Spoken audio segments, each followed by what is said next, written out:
pour un nouvel de lecture. Oui, pour moi, on est toujours le même jour. Si vous voulez tout savoir, j'ai fait une pause pour manger parce que j'avais faim. Et puis je me suis dit, allez, il me reste qu'un de lecture à tourner, comme ça je pourrais ranger tous mes livres parce que c'est ça qui m'énerve en fait le plus, c'est quand je ne peux pas tourner de lecture, c'est que du coup mes livres s'empilent et que je ne peux pas les ranger et ça m'énerve. Voilà, donc là je me suis dit, je tourne le dernier de lecture qui me reste à tourner, comme ça je pourrais tout ranger après et ça sera pile. Donc je vais vous parler des 4 premiers livres que j'ai lus en 2019.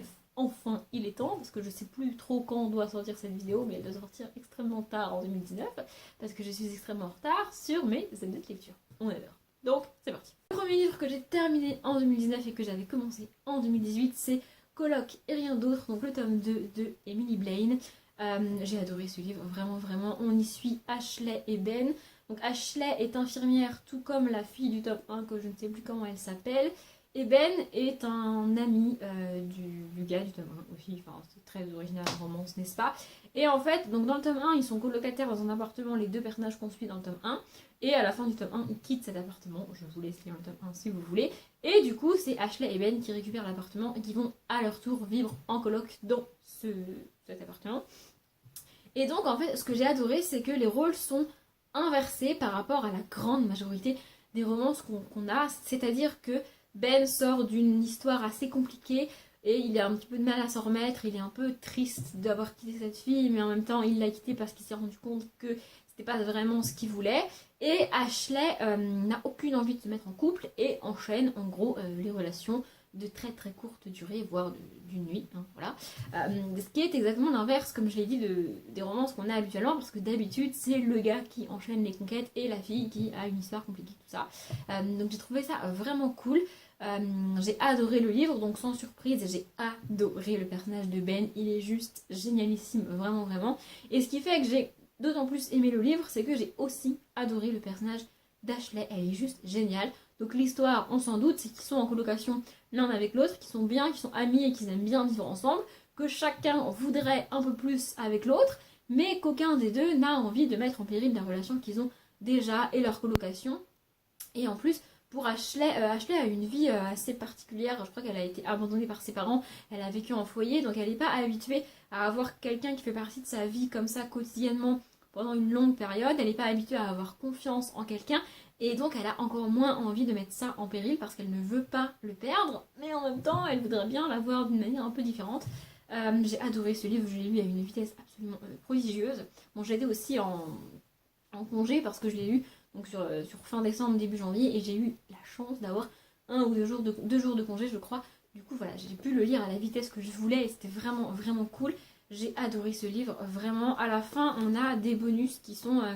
Alors en fait, les bonus sont disponibles en e-book séparément les uns des autres si vous voulez. Mais il n'y a pas de livre qui a été fait avec les bonus, donc les bonus sont à la fin de ce tome 2. J'étais très contente de voir qu'ils étaient à la fin du tome 2 parce que je ne lis pas en e-book, je ne lis jamais en e-book et je ne lirai jamais en e-book. Donc j'étais déçue en fait de ne pas pouvoir lire ces bonus là. Et donc quand j'ai vu qu'ils étaient à la fin du tome, c'était juste trop cool. Voilà, ça se lit extrêmement vite, extrêmement bien. J'ai adoré cette histoire, vraiment, c'était juste génial. C'est un tome 2, mais j'ai pas de musique pour cette saga là parce que quand j'ai lu le tome 1, je crois à la même période, donc fin 2017, début 2018, j'avais pas eu l'occasion de choisir une musique et de pouvoir lire en écoutant une musique, donc j'avais pas choisi de musique. Et quand j'ai commencé ce tome 2, je me suis rendu compte que c'était le dernier tome de la saga. Du coup, je me suis dit, bah, pas la peine de prendre une musique. Tant pis, ça me fera une saga sans musique. Je comprends d'autant moins pourquoi j'ai pas aimé l'autre livre d'Emily Blaine que j'ai essayé de lire en 2018 du coup. Parce que j'ai vraiment adoré ce livre-là autant que j'ai aimé le tome 1. Je sais pas pourquoi j'ai pas aimé l'autre livre. Je continuerai à essayer de lire autre chose de l'autrice et j'espère aimer autre chose d'elle. Parce que c'était vraiment, vraiment, vraiment génial. Donc si vous aimez les romances, et bien moi je vous conseille celle-ci. Ensuite, aussi à cheval sur 2018 et 2019, mais que j'ai terminé en 2019, j'ai lu Le combat de l'épouvanteur, donc le tome 4 de Joseph Delaney. Je pensais qu'il se passerait en hiver, c'est pour ça que je l'avais mis dans la palle du Cold Winter. En fait, il ne se passe pas du tout en hiver parce que à la fin du tome 3, le temps passe extrêmement vite et on bascule tout de suite au printemps du coup. Et donc du coup, celui-ci ne se passe pas du tout en hiver. Mais bon, c'est pas grave, je l'ai quand même lu. C'était quand même très très cool. J'aime de plus en plus cette saga. Je trouve ça de plus en plus cool. Vraiment, vraiment. Si comme moi, vous avez lu le tome 1 ou vous êtes en train d'essayer de lire le tome 1 ou alors quand vous lirez le tome 1, vous trouverez ça un peu bizarre, un peu pas top et un peu chiant, continuez quand même la saga parce que ça c'est de mieux en mieux et ça va en s'améliorant. Le tome 1 n'est pour moi pas du tout représentatif de la saga. Le tome 1 est le moins bon que j'ai vu jusque-là. Et après, c'est vraiment vraiment cool. Dans ce tome-là, Thomas et l'épouvanteur, donc Thomas qui est l'apprenti épouvanteur, je le rappelle, se rendent dans une ville qui s'appelle je ne sais plus comment. En fait, c'est une ville, je crois que c'est un ensemble de petits villages dans lesquels des sorcières vivent et des humains vivent. Et plus ça va, plus les sorcières prennent de place, plus elles font peur aux habitants, plus elles font de magie, plus elles tuent des gens, plus elles font des trucs pas très très cool. Et du coup, l'épouvanteur se dit, bon maintenant ça suffit, il faut intervenir pour que les humains puissent vivre normalement, tranquillement leur petite vie, et que les sorcières arrêtent leur putain de conneries. Donc ils y vont, et ils essayent de faire en sorte que les sorcières arrêtent le bordel, sauf qu'évidemment ça va être un peu plus compliqué que prévu. J'ai vraiment vraiment beaucoup aimé ce tome-là. En plus, on a enfin une carte. C'est ce qui me manquait dans les tomes d'avant, d'avoir une carte du monde dans lequel ils sont. Je suis actuellement en train de chercher la carte, et évidemment, je ne la trouve pas. Voilà, donc la carte n'est pas du tout au début du livre ou à la fin du livre, elle est en plein milieu des pages, c'est pour ça que j'ai un peu galéré à la trouver. Donc c'est juste la carte de là où ils vont, en fait, de l'ensemble des villages où ils vont. Moi j'aimerais bien avoir une carte du monde entier où ils vivent, parce que c'est quand même un monde de fantasy, et ça me manque. J'aime bien avoir une carte dans les trucs de fantasy, et là on l'a pas, donc là on a une partie du monde, c'est cool, mais je sais pas pourquoi on n'a pas de carte complète, ça me manque en fait, tout simplement. C'est débile, mais c'est comme ça. J'ai vraiment beaucoup aimé ce tome-là. Il y a beaucoup de gens qui disent que plus on avance dans la saga, plus c'est sombre. Alors oui, effectivement, il y a des scènes et des choses qui sont décrites dans ce tome-là qui sont assez sombres, voire à la limite du trash. Ça reste pour enfants, mais c'est un peu du trash pour enfants, si vous voulez. Voilà. Sauf que c'est pas si sombre que ça, parce que notamment dans ce tome-là, les scènes qui sont décrites, c'est en gros on dit à Thomas ce qui va arriver s'il ne fait pas ce qu'on veut qu'il fasse. Et comme il fait ce qu'on veut qu'il fasse, il trouve un système pour que ça marche, ce qu'on lui a décrit d'extrêmement horrible n'arrive pas. Donc en fait c'est fictif dans le monde de fiction. Je sais pas si vous voyez ce que je veux dire. Donc c'est pas si terrible que ça parce que ce qu'on lui décrit d'horrible n'arrive pas réellement dans sa réalité à lui. Je pense que vous avez compris. Hein. Voilà. Donc c'est vrai que c'est sombre et plus on avance plus c'est sombre, mais moi j'aime bien, je trouve ça vraiment vraiment cool. J'ai le tome 5 dans ma palle, je vais le lire bientôt. Je sais pas quand, au moment où je tourne la vidéo, comme je tourne la vidéo le même jour que je vous ai parlé du tome 3 pour moi, forcément j'ai toujours pas lu le tome 5. Peut-être qu'au moment où vous la voyez j'ai déjà lu le tome 5, mais là tout de suite maintenant je vais même pas commencer puisque je suis toujours dans Millennium présentement, au moment où je tourne cette belle lecture. Hein, voilà. Ah, et j'écoute toujours Old Friend de Ben Rector, ça n'a pas changé. Ensuite j'ai lu Souvenir du Vietnam de Danielle Steele que j'avais aussi mis dans ma Cold Winter Challenge PAL. Je sais pas trop dans quel ordre dire les mots, mais bon, vous avez compris. Et j'ai adoré ce livre-là, vraiment, vraiment, vraiment. Ça se passe sur plusieurs années. Ça démarre dans les années 60, dans un état en Géorgie, je crois, dans un état du sud des États-Unis, je sais plus lequel, mais quelque part par là. Dans les années 60, le livre démarre le jour de l'assassinat de Kennedy. Donc au tout début du livre, eux, ils savent pas encore qu'il a été tué, mais nous, on sait qu'il est mort, hein, parce que nous, on est des gens du futur pour eux. Bref, et on va suivre Paxton, qui est une jeune fille qui vit donc dans cet état du sud, qui a été un peu élevée dans cette ambiance de ségrégation en mode à la fois les noirs sont inférieurs à nous, hein, c'est une idée qui est vraiment bien ancrée dans leur état et dans là où ils vivent en fait, et le nord c'est de la merde, faut pas y aller. Sauf qu'évidemment, elle a décidé de faire ce qu'elle veut, elle ne s'entend pas du tout avec sa mère et avec son frère, elle n'a pas du tout les mêmes idées, elle n'a pas du tout la même vision des choses, et elle a envie de partir en fait. Elle veut partir, elle veut faire ses études ailleurs, elle veut voir autre chose, elle en a ras-le-bol d'être là-bas. Son frère lui dit à plusieurs reprises, t'es une femme, t'as pas à faire ça. Elle lui dit, j'en ai rien à foutre, et elle va à San Francisco, je crois que c'est, faire ses études. Donc elle va à la fac, et à partir de là, elle va rencontrer d'autres gens, et on va la suivre. Évidemment, avec le titre, on s'en doute, et avec l'année à laquelle ça démarre, la guerre du Vietnam n'est pas très très loin, et elle va avoir un lien avec cette guerre. J'ai vraiment beaucoup aimé parce que non seulement j'ai appris pas mal de choses sur l'histoire des États-Unis, mais aussi sur la guerre du Vietnam, parce que c'est pas des thèmes qu'on aborde en histoire. Alors, encore une fois, en histoire, on nous barbe avec la Seconde Guerre mondiale, mais on nous parle absolument pas des grands... Alors, on n'est pas obligé d'avoir un cours sur l'histoire des États-Unis, mais on pourrait avoir un truc sur les événements importants des États-Unis. Enfin, je veux dire, le meurtre d'un président, c'est quand même extrêmement important. La guerre du Vietnam, c'est quelque chose d'important. En plus, je comprends pas pourquoi on l'étudie pas, parce qu'au début, la France y était, quoi.